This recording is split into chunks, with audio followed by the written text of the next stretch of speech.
Namaskar, I'm Ashok Vyas, and this wide angle with Ashok Vyas is very special with the presence of Deepak Antani ji, who is joining me from Gujarat, Ahmedabad. Namaste, Antani ji. Namaskar, Ashok ji. So, Deepak ji, as some of you by his name may not know, but by his face you might have recollected, he is the one who has played Gandhi ji in Gandhi versus Godse. But his relationship with Gandhi ji is very long, and he has studied Gandhiji as well as he has written a play and directed Mahatma Mohandas Karamchand Gandhi Hazir Ho. So we'll begin with Gandhiji, Deepak ji. Mm, in personal life, where you feel Gandhiji influenced you, and allow me to sort of stretch this question by mentioning for our viewers who are not aware that he's an engineer. With that background, his interest in theater, writing, directing, etc., uh, made him take a drastic step, I would say, probably, and you change your line. How Gandhiji's sort of understanding Gandhi helped you in taking that decision? Pardon, sir? No, I'm saying how Gandhiji's uh, teaching kind of helped you in taking this decision. It's kind of a bold decision sometimes, or wasn't it? When I changed the field from engineering to dramatics, Correct. that time there was nothing like, I had done Gandhiji or uh, it was not even in dream that I'll be doing Gandhiji in future. Acha. But maybe destiny was, guiding me or taking me on that path that I always believe. So talking about destiny and talking about your inner calling, first play and Deepak Antani on the stage. What do you recollect?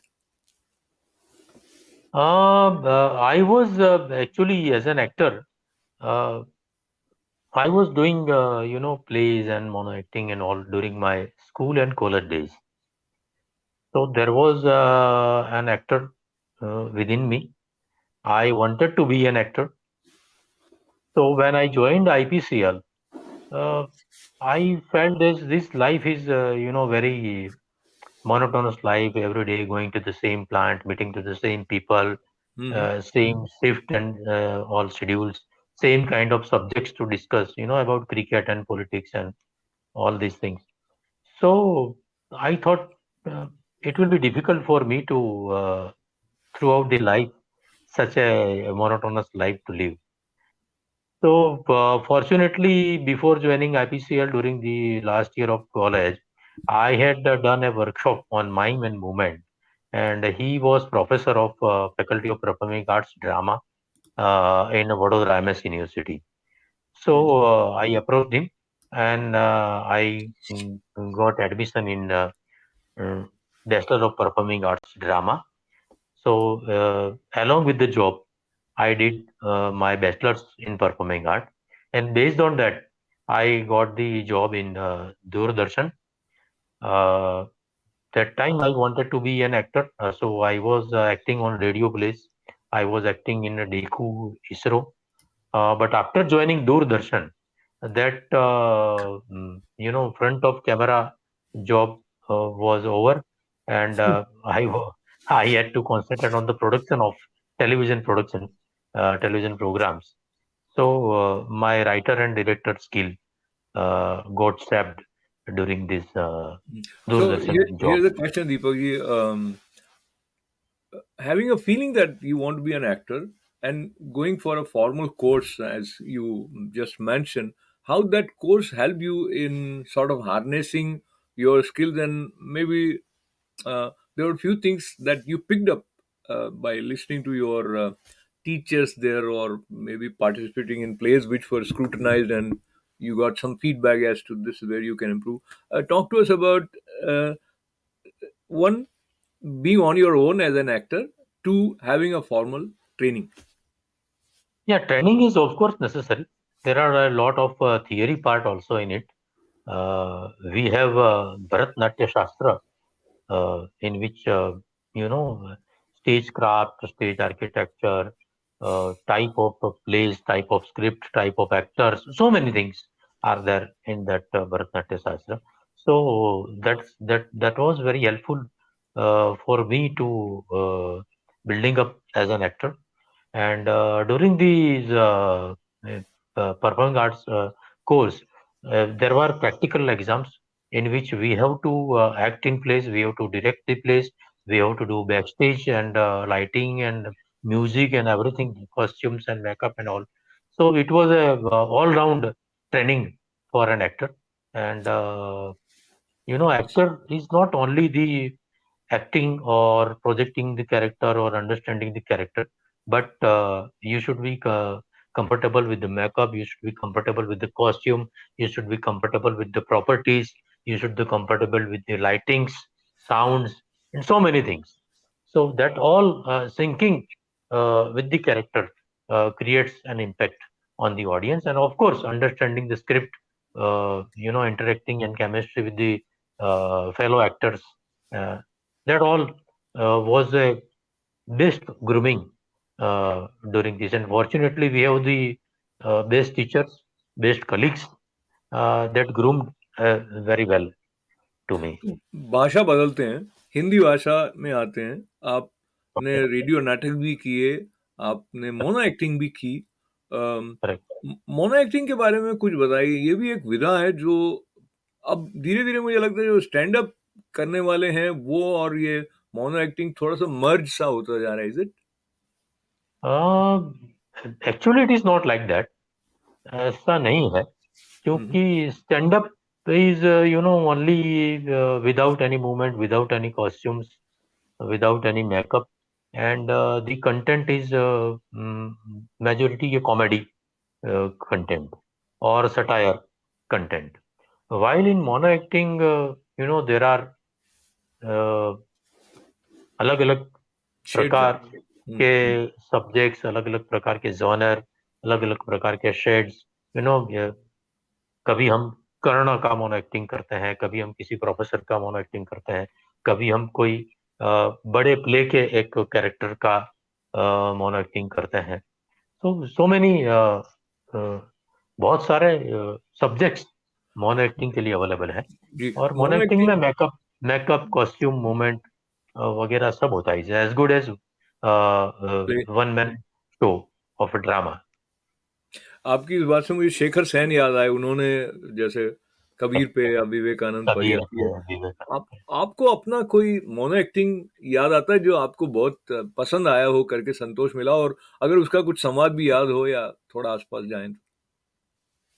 अ, मैं बहुत छोटा था तब हमारा chief minister थे चिमन भाई पटेल, उसका मैं मोनो एक्टिंग किया करता था।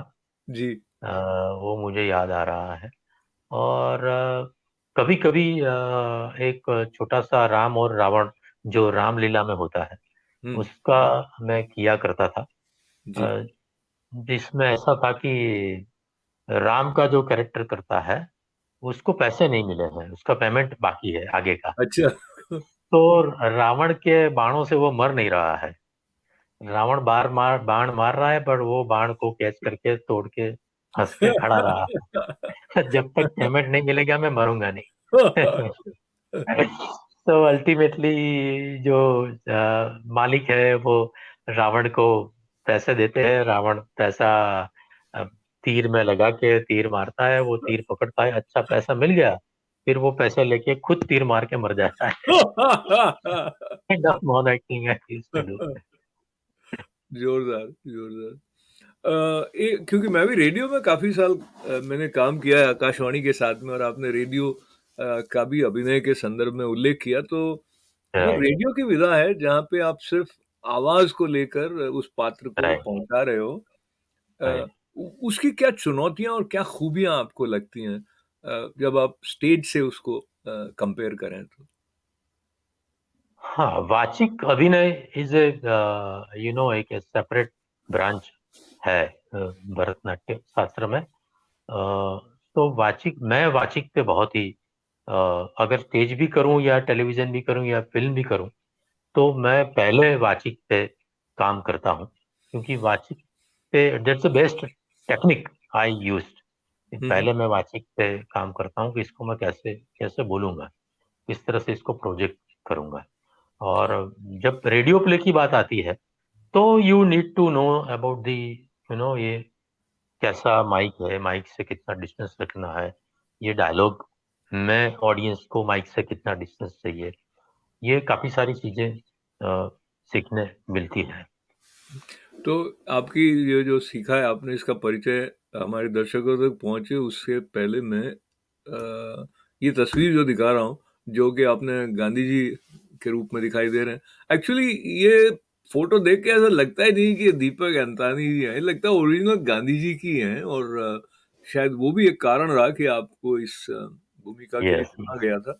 तो यस। अ, गांधी जी के जो संवाद हैं, वो उनकी तरह बोलने के लिए आपने गांधी जी को बहुत सुना क्या, उनके स्पीचेस या ऐसे? बिल्कुल, बिल्कुल। मैंने उनकी ओरिजिनल स्क्रिप्ट, ओरिजिनल जो स्पीचेस है, वो हम्म। मेरे आकाशवाणी में स्पूल्स थे रेडियो स्टेशन में, वहां से मैंने कुछ निकाले। फिर तो इंटरनेट से काफी कुछ थोड़ा बहुत मिल गया। हम्म। और बाकी उनका डॉक्यूमेंट्रीज है, वहां पर कहीं कहीं पे उनके छोटे छोटे सेंटेंसेस और स्पीचेस है। कोई कोई जगह पे एक आध इंटरव्यू मिलता है उनका। जी, जी। और बाकी तो उनकी फिल्में जो दूसरे एक्टर्स ने की है, उनको भी मैंने काफी फॉलो किया और काफी ऑब्जर्व किया है। बेन किंग्सले का जो गांधी जी को निभाना था, वो कहीं ना कहीं आपके ऊपर उसका कोई एक प्रभाव सा रहा, या आपने उसको दूर रखना चाहा consciously?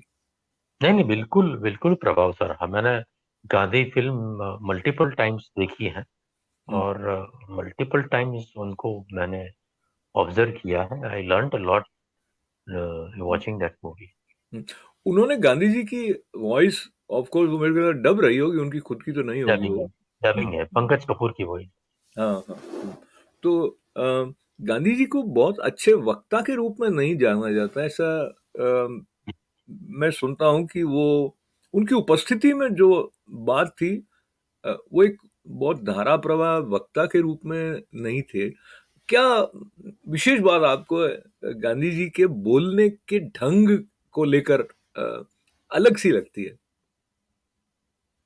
He was good with the English because he studied in England.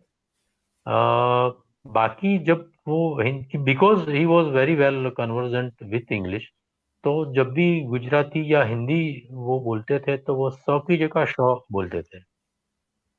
हम्म। सत्य और अहिंसा की जगह सत्य और अहिंसा, ऐसा हम्म। वो बोलते थे। हम्म। तो ऐसी कुछ खूबियां हैं, कुछ उनके स्टाइल ऑफ टेकिंग पोज, और style of saying sentences I observe, और वो मैंने कहीं कहीं पे हम्म। इम्प्लीमेंट उन, करने की कोशिश उनका की है। जो मुस्कुराने का और हंसने का ढंग था, वो भी आपने बहुत माइन्यूटली ऑब्जर्व किया है। Yes, yes.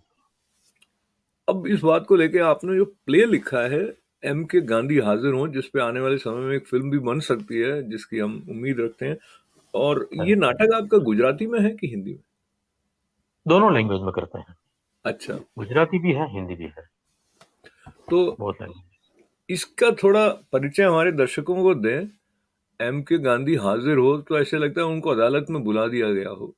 तो अदालत में तो उनके ऊपर कई प्रकार के चार्जेस लगाए गए हों, और गांधी जी के बारे में एक मैं भी चार्ज लगा के फिर आपसे पूछ रहा हूँ, चार्ज तो नहीं, मैं- जैसे उनका कस्तूरबा के साथ जो व्यवहार रहा, या उनके हम्म। पुत्रों के साथ जो उनके पारिवारिक संबंध रहे, वो ऐसा आइडियल नहीं कहे जा सकते हैं मेरी दृष्टि में। पत्नी उनकी उनसे नित्य प्रसन्न रही हो ऐसा नहीं है, बल्कि उनके जो पिताजी के अंतिम समय में भी वो उनके पास नहीं थे मेरे ख्याल से, ऐसी भी कोई एक उनकी हाँ, ऑटोबायोग्राफी में आता है। हाँ, तो हाँ। अगर इसको मैं सार रूप में कहूँ, तो जो व्यक्तिगत संबंध है, उनकी आहुति देकर ही क्या बड़े कार्य किए जा सकते हैं। ये आरोप है आपके ऊपर बापू, तो आप क्या कहेंगे? नहीं, बिल्कुल, you have to choose between the public social life and the personal life. दोनों को साथ में बैलेंस करना। When you are leading a country और fighting a this kind of war of independence, वो मुश्किल है, पॉसिबल ही नहीं है। तो मैं आपकी बात को सुनकर भी मुझे लग रहा है कि हमारे बहुत सारे दर्शक सोचेंगे, लेकिन समन्वय की आवश्यकता तो रहती है कहीं ना कहीं। फिर भी इसके विस्तार में नहीं जाते हुए सीधा इस पर आ जाते हैं, आपने कौन कौन सी बातें मुख्य रूप से जो नाटक लिखा महात्मा गांधी मोहनदास करमचंद गांधी हाजिर हो, तो इसका विचार कैसे आया एक्चुअली? एक्चुअली जब पूरा वर्ल्ड 150वीं जन्म जयंती गांधी जी की मना रहा था, तब मुझे ऐसा लगा कि मुझे भी कुछ कंट्रीब्यूट करना चाहिए। एंड वो कंट्रीब्यूशन थोड़ा हटके होना चाहिए, और demand of the time kind होना चाहिए। तो आई मैंने थोड़ा इंटरनेट, बुक्स इधर उधर थोड़ा उनके बारे में पढ़ा, और मुझे ऐसा लगा कि काफी कुछ उल्टा सीधा उनके बारे में इंटरनेट पे, यूट्यूब पे चल रहा है, जिसमें आधा सच और आधा झूठ है। या तो उसमें मिर्च मसाला डाल के अपने अपने वर्जन बना के, कोई अर्थघटन डीप में नहीं किया है और सब चल रहा है। और दिस इज द टाइम, क्योंकि उनकी लाखों में व्यूअरशिप है, हम्म। करोड़ों में व्यूअरशिप है ऐसी चीजों की। तो मुझे लगा कि ये गलत हो रहा है और इसका मुझे जवाब देना चाहिए। Hmm. But Gandhi ji is a very very large, उनके बारे में कई किताबें हैं, कई लोगों ने बहुत कुछ लिखा है। तो रिसर्च करते करते, पढ़ते पढ़ते, फिर मैंने इन सब चीजों के जवाब ढूंढ निकाले, हम्म। और उसको मैंने प्ले के फॉर्मेट में लिखा। जी। पहले मैंने उनको लिखा था कि गांधी जी के 3 बंदर है, वो ही उनको ये क्वेश्चंस करते हैं, क्योंकि तीसरे बंदर के साथ एक चौथा बंदर आता है और वो बोलता है कि पूरा वर्ल्ड गांधी जी की जन्म जयंती मना रहा है, और आप लोग ऐसे ही बैठे हो, you should do hmm. Something. तो बोले हम तो बंदर है, हम क्या कर सकते हैं। हम्म। बोले हमको गांधी जी के बारे में ये जो कुछ भी सटजुट चल रहा है वो बताना चाहिए, गांधी जी को बोला कि उसके जवाब देना चाहिए। पर फिर कुछ मेरे दोस्तों के साथ इंटरेक्शंस करने के बाद ऐसा लगा कि नहीं, अगर बंदर पूछेंगे तो ये थोड़ा लाइटर मूवमेंट हो जाएगा, उसका ऑथेंटिसिटी और सीरियसनेस नहीं रहेगा। So I thought about the, let us have an learned advocate, and he should directly ask the questions on it. ये एंड रजत शर्मा की आपकी अदालत जैसा हो गया। Aapki Adalat kind of. Hmm. And before the play मैंने पहली बार मोहनदास और मोहन, यानी कृष्ण और गांधी जी के बीच का एक बहुत अच्छा कंपैरिजन भी मैंने इसमें प्रेजेंट किया है। वो भी शायद नेवर बिफोर क्या ऐसा बात है। प्रेजेंटेशन देखने को मिलेगा। हम्म। तो ये जो है मोहनदास करमचंद गांधी हाजिर हों, इसके अंदर आपने जो बंदरों का जिक्र किया, तो मैं भी आपसे चिंतन के दृष्टि से, जो गांधी जी ने 3 बंदरों का उल्लेख करते हुए कहा कि बुरा मत देखो, बुरा मत सुनो, बुरा मत कहो, अगर ऐसा होगा तो फिर सत्य के साथ संबंध कैसे रह पाएगा? क्योंकि आपको आंखें खुली रखे देखना पड़ेगा कि जगत में क्या हो रहा है। तो गांधी जी ने जो मैसेज दिया इस बंदरों को आगे रख के, वो कहीं ना कहीं उन्हीं की बात के विरोध में जाता है, ऐसा मैंने आरोप लगाया। आप बताइए क्या कहेंगे? नहीं, मैं तो बहुत छोटा आदमी हूँ, ऐसा कुछ, बट एज पर मैं जो समझा हूँ, वो हिसाब से लोग क्या है कि बहुत ही यू नो मोटे लेवल पे, स्थूल लेवल पे या प्राइमरी लेवल पे हर चीज को देखते हैं। They don't try to understand it on the deep this thing. बुरा मत सुनो डजेंट मीन के किसी ने गाली दिया तो मैं कान बंद कर दूं, या कोई गलत चीज कर रहे हैं तो मैं आंख बंद कर दूं। It's not like that, but you should not be influenced by the bad things, या गलत चीजों से आपको इन्फ्लुएंस नहीं होना चाहिए। वो उनका कहना है कि नॉट बिफोर मी। अगर कोई गलत थॉट आया तो you should reject it. This should not be for me. I am not for this. अच्छा, ये ये जो उनका कहने का मतलब होगा, ऐसा मैं समझ रहा बिल्कुल, तो महात्मा गांधी जी को जब हाजिर कर रहे हैं, तो उनकी तरफ से कहीं इस संबंध में भी उल्लेख होता है क्या कि वो क्या शक्ति है, क्योंकि वो आत्मबल के प्रयोग कर रहे हैं और सत्य के प्रयोग नाम से उनकी आत्मकथा भी है। तो वो क्या शक्ति है जो इतने सारे लोगों, जब सोशल मीडिया का जमाना भी नहीं था तो करोड़ों लोग उनके पीछे चल रहे हैं, वो कहाँ पर जाके नमक सत्याग्रह इत्यादि और बड़े बड़े आंदोलन जो कि हूँ। हड़ताल जिसे हम कह देते हैं, भूख हड़ताल इत्यादि वगैरह। तो हम्म। गांधी जी अपनी ओर से कभी कहते हैं क्या, भाई मेरे पास जो शक्ति है उसकी जो कुंजी है वो इस तरह है जो कि और भी कोई प्रयोग में लाए? उन्होंने कभी नहीं कहा, पर मेरी समझ में ये आता है कि आपने जैसे बोला, he was not a good orator. वो अच्छे वक्ता नहीं थे। पर्सनालिटी भी उनकी कोई ऐसी नहीं थी कि उनका व्यक्तित्व देखकर कोई उनको फॉलो करे। और हम्म, उनके जो फॉलोवर थे वो भी कोई कम नहीं थे। वो भी बहुत बड़े स्टॉलवर्ड्स थे। हम्म, अब सरदार पटेल हो, नेहरू हो, काका साहेब कालेलकर हो, विनोबा भावे हो, राजेंद्र प्रसाद हो, कृपलानी हो, कोई भी हो, ये वो खुद भी बहुत बड़े इंटेलेक्चुअल्स थे, बहुत पढ़े लिखे लोग थे। तो नेचुरली उन्होंने गांधी जी में कुछ न कुछ ऐसा देखा होगा कि जिसे पारस मणि बोलते हैं, कि जिसका स्पर्श होने से मेटल, कोई भी मेटल सोना बन जाती है, काइंड ऑफ ऐसा कुछ भी उनको लगता होगा। पर जब मैं चंपारण के बारे में पढ़ रहा था, तो जब वो गांधी जी चंपारण गए, तब उनको ऐसा पता चला कि यहाँ लोगों के पास पहनने के लिए कपड़े नहीं है। हम्म, किसी औरत को कस्तूरबा ने पूछा कि तुम्हारे कपड़े बहुत मैले हैं, गंदे हैं, आप अभी दूसरा पहनकर इसको धो क्यों नहीं लेती? तब हम्म, उस औरत ने बताया कि मेरे पास दूसरा कपड़ा ही नहीं है, तो मैं इसको कैसे धोऊं? इसको मैं निकाल ही नहीं सकती हूँ। आई डोंट हैव अनदर पैर। हम्म, तो हम्म, ये सब चीजें देखकर गांधी जी को ऐसा लगा कि जो चीजें मेरे देशवासियों के लिए अवेलेबल नहीं है, उसका उपभोग मैं नहीं कर सकता हूँ। हम्म, अगर उनके ही पास पहनने के लिए कपड़े नहीं है, तो हाउ कैन आई? मेरे हम्म, भाइयों के पास कपड़े नहीं है, तो मैं भी कपड़े नहीं पहन सकता। तो he started wearing half dhoti and only one cloth on his chest. Hmm, तो ये देखकर वहां के लोगों को, वहां के किसानों को ऐसा लगा कि ये आदमी हमारे में से ही एक है, हमसे अलग नहीं है, he is one from us. Hmm, और फिर उनकी अरेस्ट हुई, उनको पकड़ के ले गए, एंड ही सेड कि कुछ भी हो जाए मैं चंपारण नहीं छोड़ूंगा, I am ready to go to jail. So लोगों को लगा कि यार ये आदमी का हमारे से कोई लेना देना नहीं है, पर हमारे दुखों के लिए ये फाइट कर रहा है।